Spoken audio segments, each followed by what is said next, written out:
Picture this, a quiet suburban street, bathed in the soft glow of dusk. Rows of identical houses stretch out like teeth in a grinning skull. Perfect lawns, shuttered windows, and the faint hum of a distant lawnmower. It's the American dream, isn't it? A place where families carve out their safe little lives, where kids ride bikes in endless circles, and the worst thing you fear is a late mortgage payment.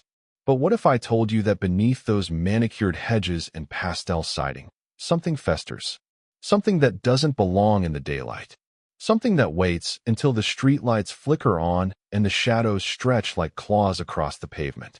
Welcome, brave listeners, to a journey into the rotting heart of suburbia. Tonight, I'm peeling back the veneer of 3 real houses. Houses that stand, even now, in the forgotten corners of America's sprawling outskirts. These aren't fairy tales or campfire yarns. These are stories stitched together from whispers, police reports, and the shaky voices of those who survived. Houses where the walls bleed, where the air tastes of copper, and where the dead don't rest. They claw their way back. First, we'll step into a split-level ranch in Ohio, where a family's dream home became a slaughterhouse of the soul. Then, a colonial in Oregon, its basement hiding a secret so vile it turned the earth itself against the living. And finally, a McMansion in Texas, where wealth couldn't bury the screams that echo through its hollow halls. These are tales of gore-soaked floors, of eyes that watch from the dark, of bodies that refuse to stay buried. They're tales that will crawl under your skin and nest there, long after the final word fades. So turn off the lights. Lock the doors, though that won't help. Let the silence settle, and listen close. Because once we begin, there's no turning back. And when it's over, I want to hear from you. Leave your comments. Tell me what keeps you awake tonight. What shadows you see in the corners of your own home. Are you ready? Good. Let's walk into the dark together.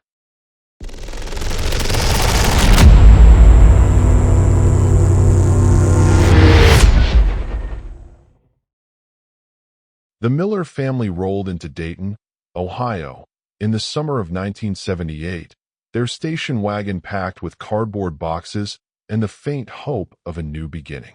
Tom Miller, a wiry man with calloused hands and a smoker's cough, had landed a foreman job at the auto plant, a step up from the dead-end gigs he'd scraped by on in Cleveland.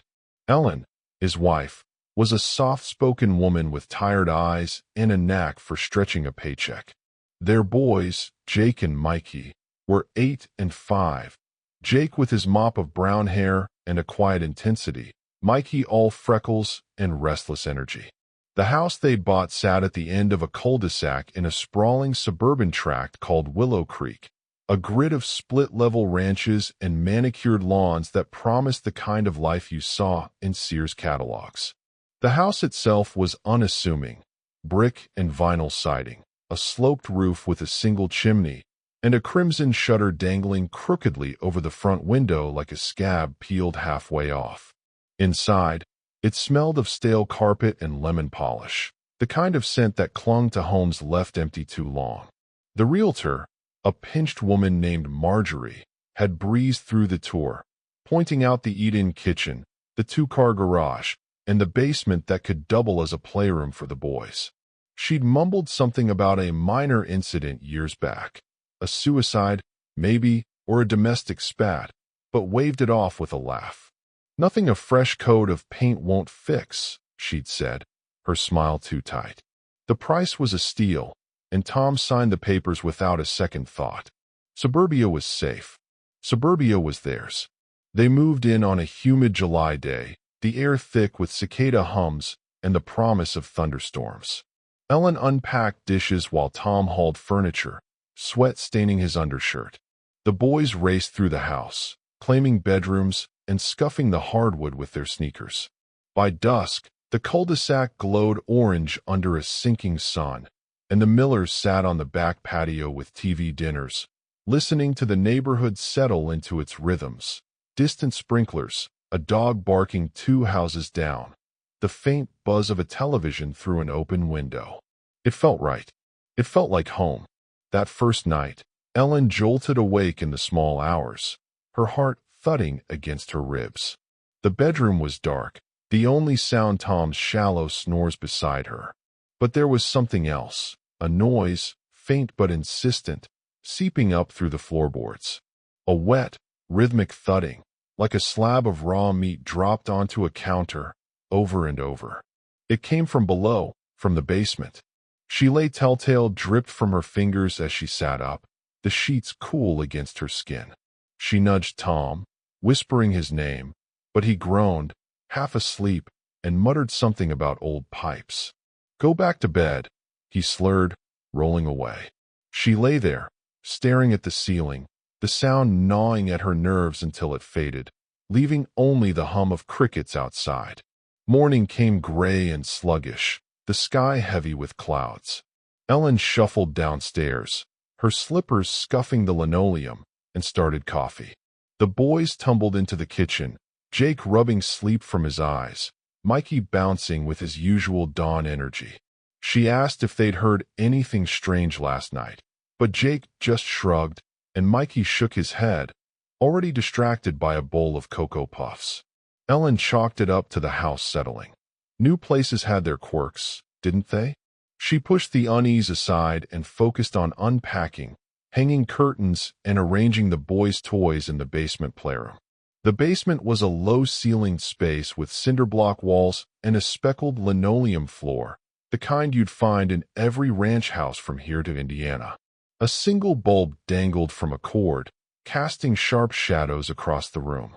Ellen set up a card table for the boys' trains and stacked their board games, Chutes and Ladders, Monopoly, on a metal shelf. The air down there was cooler, damp in a way that clung to the skin, and there was a faint metallic tang she couldn't place, like pennies left out in the rain. She figured it was just the smell of an old house, maybe mildew or rust from the water heater in the corner. By noon, the playroom was functional, and the boys were sprawled on the floor, arguing over whose turn it was to roll the dice. That night, the thudding returned. Ellen woke again, the sound louder this time, a deliberate, meaty slap that reverberated through the house. She slipped out of bed, her nightgown brushing her calves, and padded to the hallway. The noise pulsed from the stairwell, a steady beat that made her stomach twist. She descended, one hand on the banister, the wood creaking under her weight. The basement door stood ajar, a sliver of darkness leaking out. She flicked the light switch, and the bulb buzzed to life, illuminating the playroom in a sickly yellow glow. The room looked untouched, trains scattered, a half-finished game of Sorry on the table, but the air was wrong. Thick, humid, laced with that metallic stench, sharper now, like blood fresh from a cut. She stepped onto the linoleum, her bare feet sticking slightly, as if the floor were tacky with something she couldn't see. Her eyes scanned the walls, and there, on the far cinder block, beneath the shelf, a smear. It was small at first, a rust-colored streak no bigger than a handprint, glistening wetly under the light. She froze, her breath catching, as the smear twitched, a faint ripple running through it like a muscle flexing beneath skin. Ellen stumbled back, her heel catching the edge of a toy train. The smear pulsed again, spreading tendrils outward, thin and spider-like, creeping across the concrete. She turned and ran upstairs, her pulse hammering in her throat, and shook Tom awake. "There's something down there," she hissed, her voice trembling. He grumbled, rubbing his face, but the fear in her eyes dragged him out of bed. He grabbed a flashlight from the nightstand and trudged downstairs, Ellen trailing behind, her arms crossed tight over her chest. In the basement, Tom swept the beam across the room. The smear was gone. The wall was bare, gray, unblemished. The air still carried that coppery bite, but there was no proof, no mark.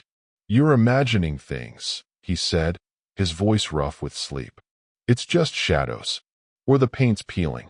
Ellen wanted to believe him, but her skin prickled, and the memory of that pulsing stain burrowed into her mind like a splinter. The next morning, Jake came down for breakfast, his face pale, his eyes shadowed. "I had a bad dream," he said, picking at his cereal. Ellen knelt beside him, brushing hair from his forehead. "What about honey?" she asked. He swallowed, his voice small. A man with no face. He was in the playroom, standing in the corner. His hands were all red, like he'd been painting, but it wasn't paint. Ellen's stomach lurched, but she forced a smile. "Just a nightmare," she said, though her hands trembled as she poured his juice. Kids had vivid imaginations. Moving was stressful. That's all it was. Days bled into weeks, and the house settled into a tense routine. Tom left for the plant before dawn, his boots thumping down the hall. Ellen kept busy, scrubbing counters, folding laundry, anything to drown out the unease that gnawed at her. The boys spent hours in the basement, their laughter echoing up the stairs, though Jake grew quieter, his games less enthusiastic. Mikey, oblivious, chattered about superheroes and Saturday cartoons. But the thudding persisted, sporadic and unpredictable, always at night. It rattled the windows some evenings, a dull, wet pulse that set Ellen's teeth on edge. Tom heard it too, though he'd mutter about plumbing or the furnace and refuse to investigate. One afternoon, Ellen found Mikey in the backyard, digging with a plastic shovel. His hands were smeared with dirt, and beside him lay a kitchen knife, one of her good ones, the blade dulled and crusted with something dark. "Where'd you get this?" she snapped, snatching it away. He blinked up at her, guileless. "It was in the ground. I wanted to see what was under it." She scrubbed the knife clean, the sink running red-brown, and buried it in the trash. She didn't tell Tom. He'd only call her hysterical. The basement wall changed next. Tom finally agreed to paint it after Ellen pointed out new stains. Handprints this time, small and precise, pressed into the cinder block like a child's art project. They were faint at first, a dull reddish-brown, but unmistakable. He bought a can of eggshell white from the hardware store and rolled it on thick, cursing the damp that made the paint bubble. By morning, the wall was ruined. The handprints bled through, darker now, their edges sharp, as if freshly made. The paint peeled in strips, curling back to reveal more marks, smudges, streaks, a palm pressed flat with fingers splayed. Ellen stared, her throat dry, as the air grew heavy with that rust iron reek. Jake stopped sleeping. He'd shuffle into their room at night, clutching his pillow, his eyes wide and unblinking. "He's down there again," he'd whisper. "The man with no face. He's waiting." Ellen held him, rocking him until dawn, but the circles under his eyes deepened, his skin paling to a sickly gray. Mikey started sleepwalking, his small frame drifting toward the basement door. Ellen found him there one night, his pajamas rumpled, his fingernails caked with red-brown grime. She scrubbed his hands raw, the water swirling pink, and locked the basement door. The key vanished by morning. The house turned feral. The thudding swelled into a drumbeat, a relentless throb that shook the floors. The basement light flickered, casting shadows that writhed like living things. Ellen stopped going down there, but the smell crept upstairs, blood and rot, a slaughterhouse stench that coated her tongue. Tom grew short-tempered, his patience fraying as he sanded and repainted the wall, only for the stains to return, thicker, wetter, pooling at the baseboard.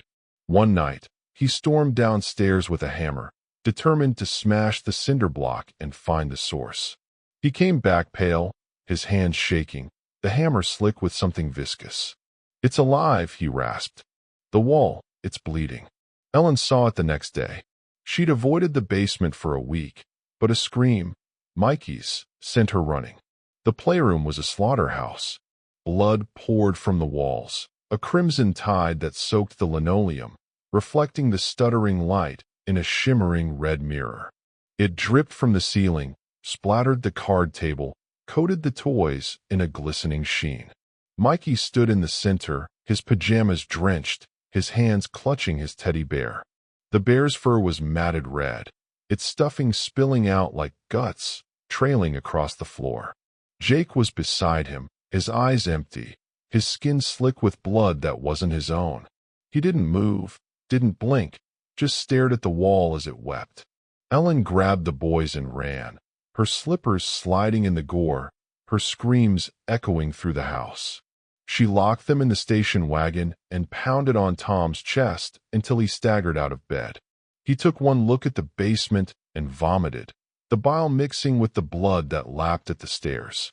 They drove to a motel, the boys silent in the back seat, their clothes stiffening as the red dried. Ellen called the police from a payphone, her voice cracking, but when the officers arrived, the house was clean. The basement sparkled, linoleum spotless, walls dry, toys neatly stacked. No blood, no stains, only that lingering metallic tang in the air. The official report was a mess of contradictions. Tom was found in the garage 2 days later, his throat slashed with the missing kitchen knife, the blade buried to the hilt. Mikey's body turned up in the backyard, half sunk in the soil, his small hands still gripping the earth as if he'd clawed his way out, or in.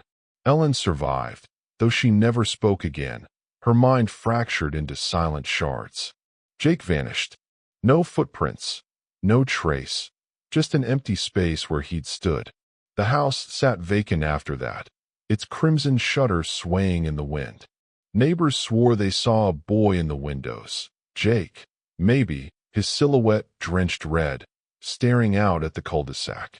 On still nights, the thudding returned, a heartbeat pulsing from the earth, and the air carried whispers of blood that wouldn't stay buried. Years later, a contractor tried to gut the place. He lasted an hour. The walls wept again, the linoleum buckled, and the basement filled with a sound, wet, rhythmic, endless. He fled, leaving tools scattered in the red. The house still stands, a blight on Willow Creek, its windows dark, its lawn overgrown. Kids dare each other to touch the shutter, but none linger. And beneath it all, the ranch waits, its pulse steady, its hunger unquenched.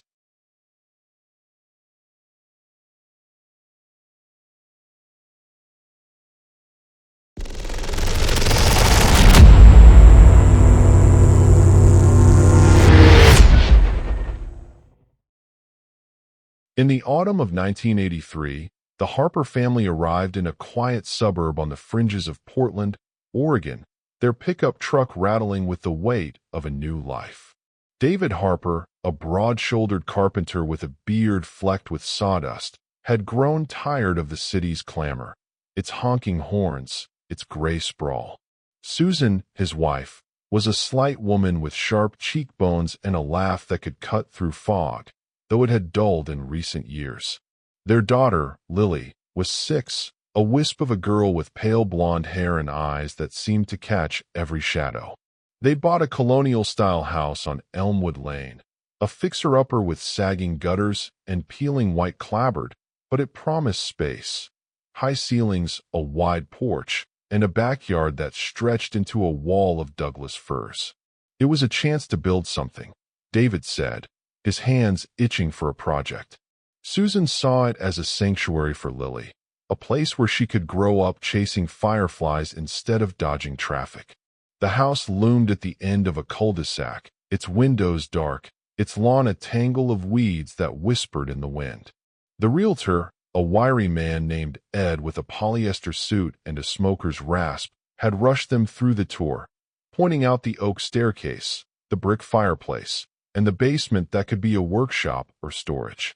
He'd skimmed over the house's past, something about the previous owners leaving suddenly after a flood, and dodged Susan's questions with a grin.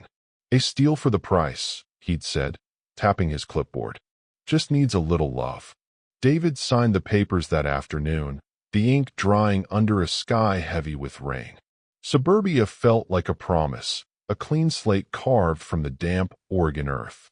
They moved in on a drizzly October day, the air sharp with pine and wet soil. David hauled boxes while Susan unpacked dishes, her fingers brushing chipped porcelain. Lily darted through the house, her sneakers leaving muddy prints on the hardwood, her giggles echoing off the bare walls. By nightfall, the colonial creaked under its own weight, the wind rattling the panes, But the Harpers sat in the living room with takeout pizza, the fireplace spitting embers. The forest pressed against the backyard, a dark curtain that swallowed the last light. And for a moment, everything felt right. That first night, Susan woke to a sound, a faint, dry scrape, like a broom dragged across concrete. It came from below, from the basement. She lay still, her breath shallow, listening as the noise scratched its way through the floorboards. David snored beside her, his arm flung over the quilt, undisturbed. She slipped out of bed, her nightgown brushing her calves, and stood in the hallway, the sound clawing at her nerves. It stopped as suddenly as it began, leaving only the patter of rain against the roof.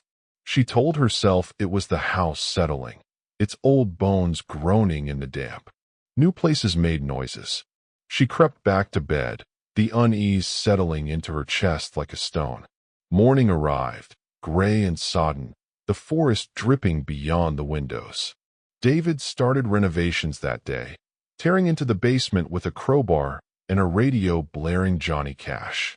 The space was a cavern of shadows, cinder block walls streaked with mildew, a concrete floor cracked and uneven, a single bulb swaying from a cord. It smelled of earth and rot, a sour tang that clung to the back of the throat. David planned to lay new floorboards, turn it into a workshop where he could build furniture, maybe a dollhouse for Lily. He pried up the first slab of concrete, the crowbar sinking into something soft beneath.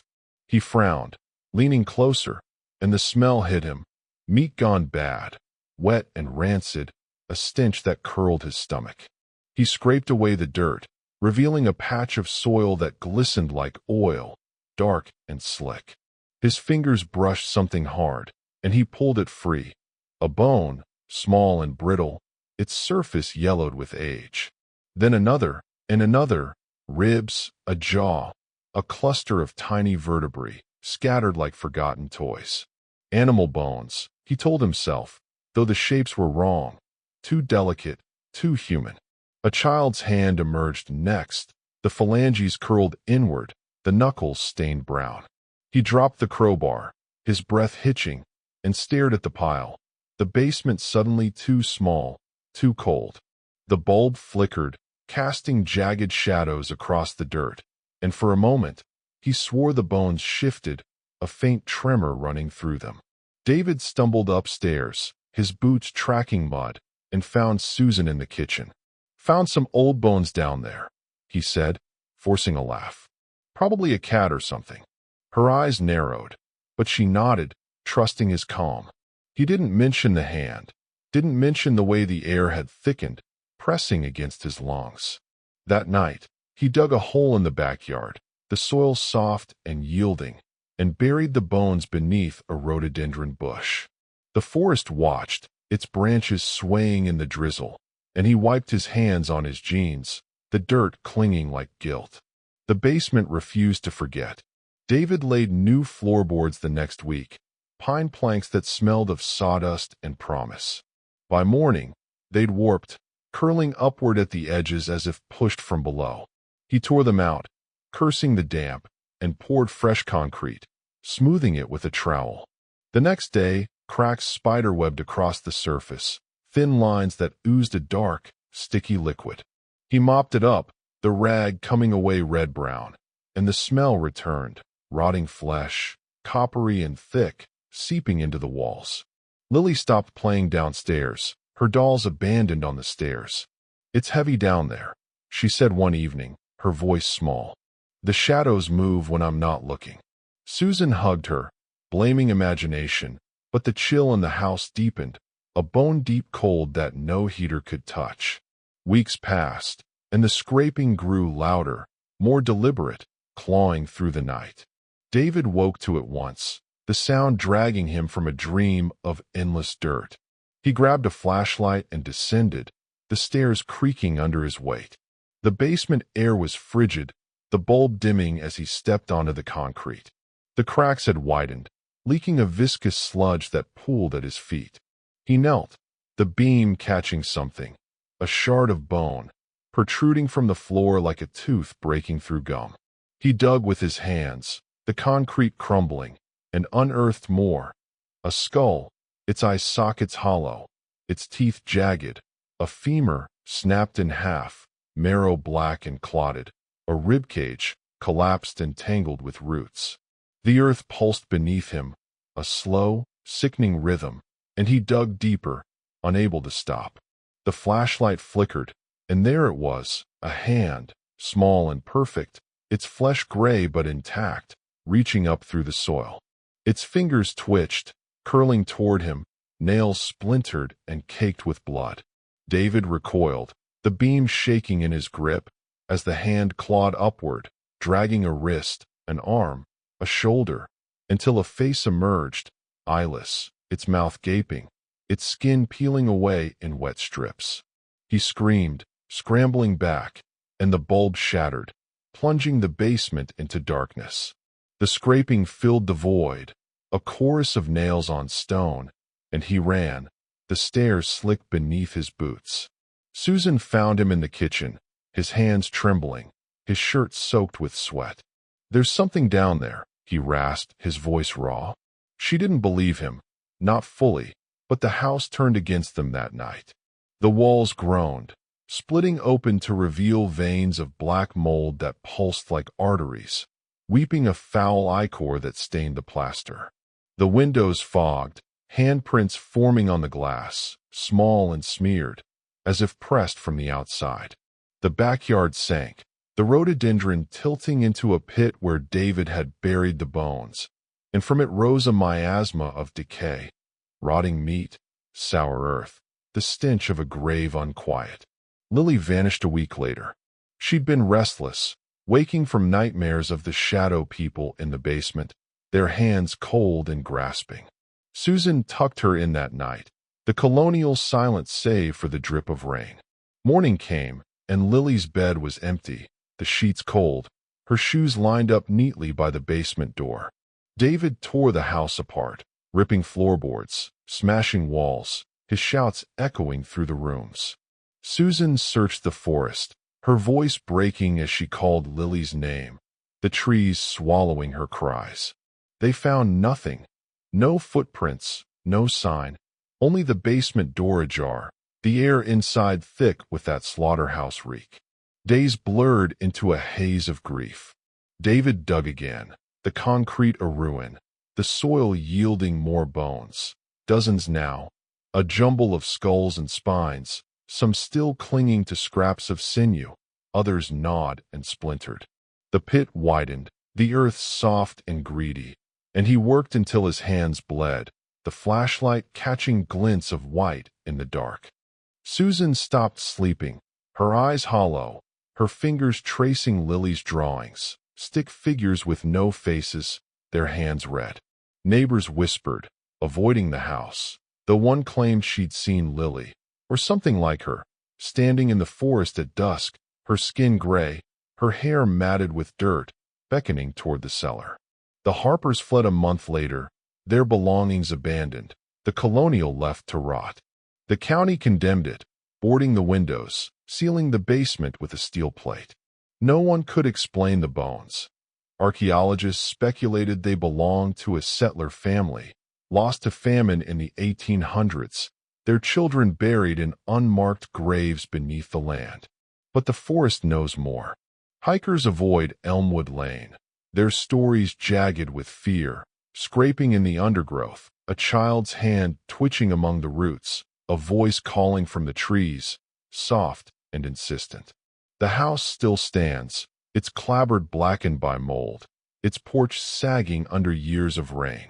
The basement door, they say, rattles on windless nights, the steel bending outward, the concrete beneath scarred with cracks that bleed.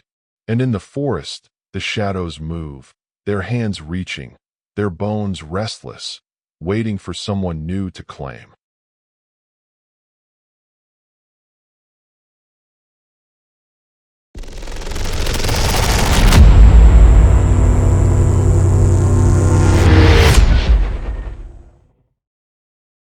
In the spring of 2005, the Grayson family drove through the wrought iron gates of Sterling Oaks, a gated community carved from the flat, sun-scorched plains outside Houston, Texas.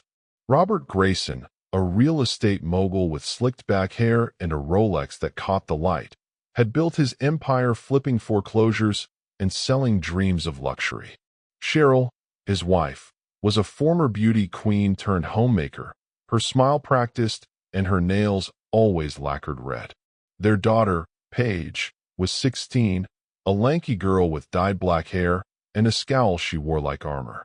The house they'd bought, or rather, built, was a McMansion of obscene proportions, 5 bedrooms, a home theater with leather recliners, a kitchen gleaming with stainless steel, and a backyard pool that shimmered like a cut sapphire under the relentless Texas sun.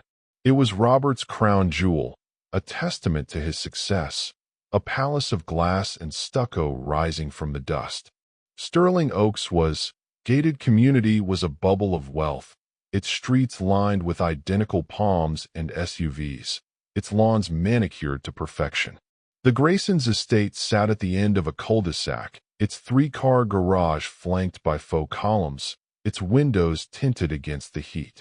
The realtor, a chipper woman named Tammy with a teased blonde bob, had gushed over the finishes, granite countertops, hardwood floors, a pool house with a wet bar, but glossed over the land's history. Just some old cattle bones turned up during construction, she'd said, waving a manicured hand. Nothing to worry about. Robert didn't care. He'd bought the plot cheap, the developer eager to offload it after delays. Suburbia was his kingdom, and this was his castle. They moved in on a blistering May day, the air thick with humidity and the drone of cicadas. Robert supervised the movers, barking orders as they hauled furniture, a sectional sofa, a flat screen the size of a small car, while Cheryl unpacked crystal stemware, her heels clicking on the tile. Paige sulked in her room, earbuds in, the walls already plastered with band posters. By dusk, the pool glowed under floodlights, the water rippling in the breeze, and the Graysons sat on the patio with iced tea, the neighborhood quiet save for the hum of sprinklers. It was perfect. It was theirs. That first night, Paige woke to a sound, a low, keening wail, sharp and mournful, like wind tearing through shattered glass. It drifted from the backyard, from the pool house, a sleek structure of glass and concrete detached from the main estate. She stumbled to her window, the curtains parting to reveal the pool, its surface still, the water black under a moonless sky. The wail rose, then faded, leaving her ears ringing. She squinted, her breath fogging the glass, and saw shadows, long, jagged shapes, rippling beneath the water. She blinked, and they were gone, the pool smooth again. She crawled back to bed, her skin prickling, telling herself it was a dream. Morning came, harsh and bright, the sun baking the earth. Paige shuffled downstairs, her flip-flops slapping the floor, and found Cheryl by the pool, frowning at the water. It was cloudy, streaked with rust-colored tendrils that swirled like blood in a vein. Filters clogged, Cheryl muttered, sipping her coffee. Robert, shirtless in swim trunks, skimmed the surface with a net, but the streaks vanished under his touch, the water clearing as if they'd never been. Paige said nothing, her stomach twisting, the wail still echoing in her skull. She avoided the pool that day, lounging inside with the AC cranked, the house's vastness swallowing her footsteps. Weeks passed, and the estate settled into a rhythm. Robert worked late, his Lexus rolling in after dark, his tie loosened and his voice loud with bourbon. Cheryl hosted book club, her laughter brittle as she poured rose, the women gossiping over untouched novels. Paige drifted between school and her room, her headphones a shield against the world. But the pool house gnawed at them, a splinter under the skin. The wail returned, sporadic and faint, seeping through the walls at odd hours. Robert blamed coyotes, though none roamed Sterling Oaks. Cheryl lit candles, claiming it was just the wind, but the air grew thick around the pool, heavy with salt and decay. a stench that clung to the tongue like damp rot. One afternoon, Robert noticed scratches on the pool house door, deep, jagged gouges, too high for a dog, too precise for a branch. He ran his fingers over them. The wood splintered and pushed the door open. Inside, the concrete floor was stained, dark, sticky patches that glistened in the dim light. He grabbed a rag and scrubbed, the stains smearing red-brown, reappearing the moment he turned away. The air hummed, a low vibration that set his teeth on edge, and he left, locking the door, his hands unsteady. That night, Paige refused to swim, her voice sharp as she told them, "There's faces in the water. Pale ones, with big mouths. They scream." Cheryl rolled her eyes, teenage dramatics, but Robert's jaw tightened, the scratches flashing in his mind. The house began to shift. The pool clouded again, the water thickening with crimson swirls that pulsed like arteries. Robert drained it, the pump groaning as it sucked the muck away, but by morning it refilled, the surface bubbling with a faint, wet gurgle. The patio furniture moved, chairs scraping inches overnight, the table tilting as if kicked. Cheryl found handprints on the glass doors, small and smeared, the fingers too long, the palms greasy with something dark. She wiped them clean, her nails clicking, but they returned, pressed harder, the glass creaking under the weight. Paige stopped sleeping, her eyes ringed with shadow, her sketchbook filling with drawings, bloated faces, eyeless sockets, mouths stretched wide. One humid evening, the power cut out, the house plunging into a stifling dark. The AC died, the silence roaring, and the Graysons gathered in the living room, candles flickering on the coffee table. The wail erupted, louder, closer, vibrating through the walls, a scream that clawed at their bones. Robert grabbed a flashlight and a golf club, his shirt soaked with sweat, and stormed to the pool house, the air shimmering with heat despite the night. The door hung open, banging against the frame, and he stepped inside, the beam shaking in his grip. The floor was a ruin, stains spreading, forming a crude outline, a body twisted unnaturally, its limbs splayed like a broken doll. The concrete cracked, a jagged split, and a hand burst through, gray, skeletal, its flesh peeling in wet sheets, its nails black with rot. It clawed upward, dragging a torso, the skin sloughing off to reveal muscle, raw and glistening, the ribs snapped and jutting. A head followed, its face a gaping maw, no eyes, just a black hole that wailed, the sound splitting Robert's skull. He swung the club, the metal sinking into the thing's shoulder, a sickening crunch as it oozed a thick, tarry sludge. It kept coming, its fingers scraping the floor, and he ran, the flashlight tumbling, the wail chasing him back to the house.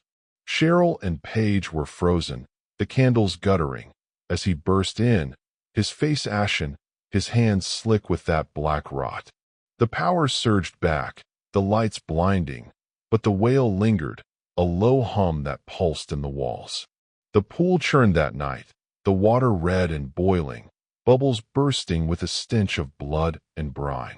The family fled at dawn, piling into the Lexus, the estate shrinking in the rear view. They never returned, their belongings left to rot, Paige's posters curling, Cheryl's stemware gathering dust, Robert's golf clubs rusting by the pool. The next owners lasted a month. Furniture shifted, windows shattered inward, the pool house door splintered despite new locks. The pool turned crimson on moonless nights, the water lapping at the edges, leaving stains that wouldn't fade. Robert vanished a year later, his car found abandoned near Sterling Oaks, the keys still in the ignition, the seats damp with something dark. Cheryl and Paige survived, though Paige never spoke of that night, her drawings burned, her eyes distant. Locals whisper of a massacre, migrant workers slaughtered by landowners in the 1800s, their bodies dumped in a dry creek bed where the McMansion now stands. The land remembers, they say, its thirst unslaked. The house is for sale again, its price slashed, its stucco cracking under the sun. The pool remains, a glassy eye staring skyward, the water still on quiet days. But on windless nights, the wail rises, a chorus of the unburied, and the shadows stretch long across the plains, their hands clawing, their hunger eternal.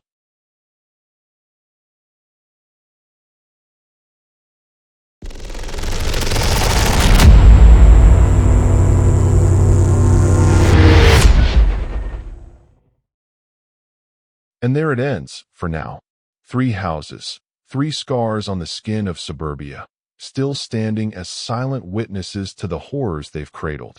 The Red Room Ranch, the Bone Cellar, the Hollow Estate, each a tomb disguised as a home, each a reminder that the American dream can twist into a nightmare. Did the blood on those walls make your stomach turn? Did the bones beneath the floorboards creep into your thoughts? Or was it the faces in the water, staring back at you through the dark? I told you we'd walk into the shadows together, and now we're back. Though I wonder if you'll sleep tonight. I want to hear from you. Leave your comments below.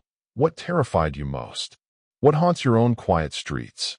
The creak of a floorboard, the flicker of a shadow, the feeling that something's watching, waiting? Share your fears, because in the end, we're all just one step from the abyss. Until next time, lock your doors, and don't look too long into the dark.